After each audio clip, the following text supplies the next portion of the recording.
So here I am in MATLAB. I just experimented a little bit with pure forward, sketch from earlier. Now you'll notice that this function is called pure forward. What I'm going to try to do right now, my objective, is to create 4 different functions adapted off of the pure forward model, and then to have those models be executed within my command window by way of key press. You can basically create your function, well, your first one, forward, by taking the pure forward sketch, copying it, and then pasting it into a new script. You want to create that new script by selecting the plus sign up here. It says new script when you highlight it over it. And then what you'd want to do is, copy, paste it in here, and then name this when you save it as forward. But what I've done earlier, I'm not going to save that, is I've made a series of functions based off of forward and already pre-saved to speed up time, just so I can highlight what some of the differences between each function is. Now, you'll notice first, as I move into my backwards function, that the first thing is that backwards is labeled in line 1 instead of forward previously, forward in brackets A. Right now what I have backwards in brackets A. Still rotating the same amount of times, 10 in this case. And if you'd experimented a little bit earlier, you would have known that, or more observed, that K is really the value which influences how many pulses or how long the wheels are rotating for.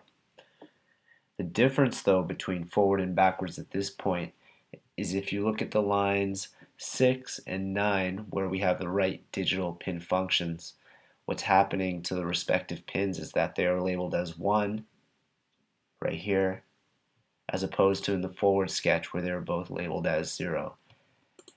Therefore, right digital pin is likely to change the direction of the wheels, and by certain patterns, either maybe one spinning forward while the other backwards and vice versa, can also cause our Mini-Q robot to go left and right.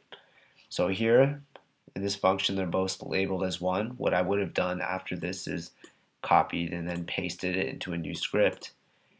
And if you look at now the left function, what I have is I have a 0 for one wheel and then a 1 for the other.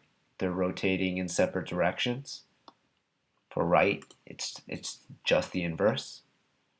And if I save each of these under the names backwards, left, and right, just like I did with forwards, what I have is a complete set of functions to express all the different types of movement I would want my Mini-Q robot to have, at least on a simplistic level.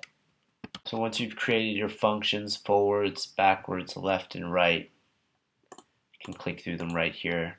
Remember, the pattern or the difference between each of these is the combinations of the right digital pin function, whether there's a 1 there or a 0 there. I can open up, after I've created all these functions, the motor command window.msketch, and what I've created here is a control interface for executing each of these functions according to a key press. Scrolling down from the first line, which is starting at 2, x is first equal to 2, and then I go into this loop while x is bigger than 1 and 2 is bigger than 1. So what's going to happen is this sketch just runs endlessly. In the command window, what's going to happen is it's going to say which direction to go. W for forward, it's in quotation marks because it's a string. And then it's going to record my answer, line 6, within a input function.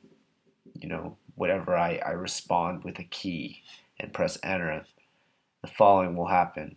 If I answer W, it's going to go forward A, using my function forward with the Arduino object I created earlier as A.